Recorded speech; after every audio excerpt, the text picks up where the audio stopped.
നമസ്കാരം. വേനൽക്കാലത്ത് അന്തരീക്ഷത്തിന്റെ ചൂട് ദിവസം തോറും വർദ്ധിച്ചു വരികയാണ്. സംസ്ഥാനത്തെ വർദ്ധിച്ചു വരുന്ന ചൂടിനെ പ്രതിരോധിക്കാനുള്ള പെടാപ്പാടിലാണ് ജനങ്ങൾ.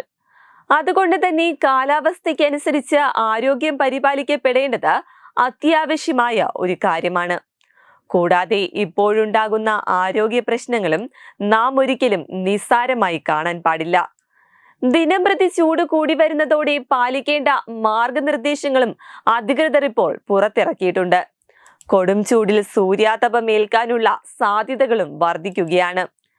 ഇതിനെ പ്രതിരോധിക്കാൻ എന്തൊക്കെ മുൻകരുതലുകളാണ് സ്വീകരിക്കേണ്ടതെന്ന് ഇപ്പോൾ നമ്മോട് സംസാരിക്കുകയാണ് പട്ടം SUT ആശുപത്രിയിലെ കൺസൾട്ടന്റ് ഇൻ മെഡിസിനായ ഡോക്ടർ ഹേമലത. ഡോക്ടറിന്റെ വാക്കുകൾ നമുക്കൊന്ന് കേട്ടു നോക്കാം. നമസ്കാരം, എൻ്റെ പേര് ഡോക്ടർ ഹേമലത. ഞാൻ SUT ഹോസ്പിറ്റലിലെ ഫിസിഷ്യനാണ്, കൺസൾട്ടൻറ്റ് ഫിസിഷ്യൻ. വേനൽക്കാലം ഓൾറെഡി വന്നു കഴിഞ്ഞിരിക്കുന്നു. നമ്മൾക്ക് എല്ലാ വർഷത്തെയും പോലെ വേനൽക്കാലത്തുണ്ടാകുന്ന ആരോഗ്യ പ്രശ്നങ്ങളിൽ ഏറ്റവും കോമൺ ആയിട്ട് കാണുന്നത് നിർജ്ജലീകരണം, സൂര്യാഘാതം, അങ്ങനെ ശരീരത്തിൽ ജലാംശം കുറയുന്നത് കൊണ്ടും വേനൽ കൊണ്ടും തന്നെ ഉണ്ടാകുന്ന കോംപ്ലിക്കേഷൻസ് അല്ലെങ്കിൽ പ്രത്യാഘാതങ്ങളാണ് നമുക്ക് കൂടുതലായിട്ടും കണ്ടുവരുന്നത്.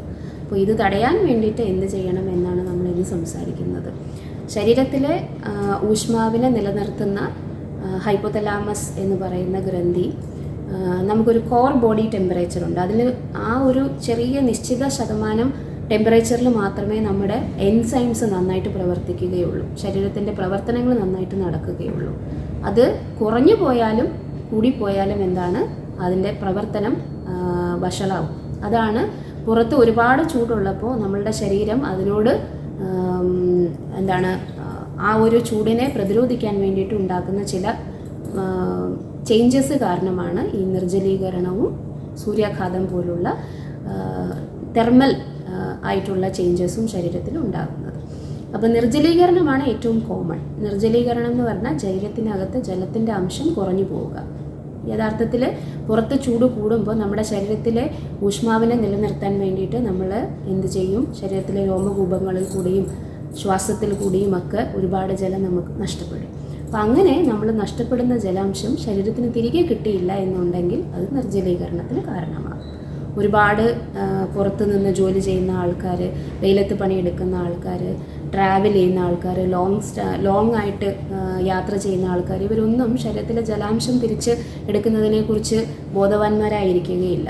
അപ്പോൾ അങ്ങനെയുള്ള അവസരങ്ങളിൽ ഇതുപോലുള്ള അത്ലറ്റ്സ്, പിന്നെ ഒരുപാട് വ്യായാമം ചെയ്യുന്ന ആൾക്കാർ ഈ ചൂട് സമയത്ത് കൂടുതലും ഇതുപോലുള്ള ബുദ്ധിമുട്ടുകൾ ഉണ്ടാകാറുണ്ട്. അപ്പോൾ അതിന് നമ്മൾ ശ്രദ്ധിക്കേണ്ടത് ശരീരത്തിന് നിർജ്ജലീകരണം ഉണ്ടാവാതെ ശ്രദ്ധിക്കുക എന്നുള്ളതാണ്. അതായത് ഒരു ദിവസം ഏകദേശം 2.5 to 3 അല്ലെങ്കിൽ 2 to 2.5 എങ്കിലും ലിറ്റേഴ്സ് ജലം ശരീരത്തിൽ എത്തിയിരിക്കണം. അത് എന്ത് തരത്തിലുമുള്ള ജലമാകാം. നിങ്ങളുടെ മെഡിക്കൽ കണ്ടീഷൻ അനുസരിച്ച് നിങ്ങൾക്ക് സ്വീകരിക്കാൻ പാടില്ലാത്തത്, സ്വീകരിക്കാൻ പാടുള്ളത്, അങ്ങനെയുള്ള പലതും കാണും. അതിനനുസരിച്ച് നിങ്ങൾ തന്നെ ചൂസ് ചെയ്യുക.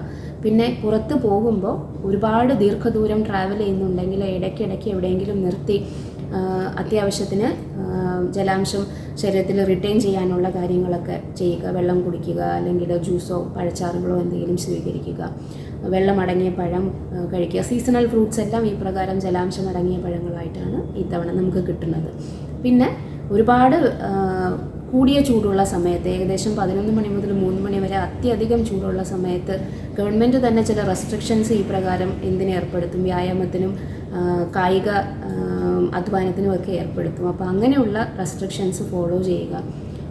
പുറത്ത് പോകുമ്പോൾ എന്തെങ്കിലും പ്രൊട്ടക്റ്റീവായിട്ടുള്ള കവറിങ്, അതായത് കുടയോ തൊപ്പിയോ അല്ലെങ്കിൽ അതുപോലുള്ള എന്തെങ്കിലും കാര്യം ഡയറക്റ്റ് സൺലൈറ്റ് അടിക്കുന്നതിൽ നിന്നും രക്ഷിക്കാൻ വേണ്ടിയിട്ട് ശ്രദ്ധിക്കുക.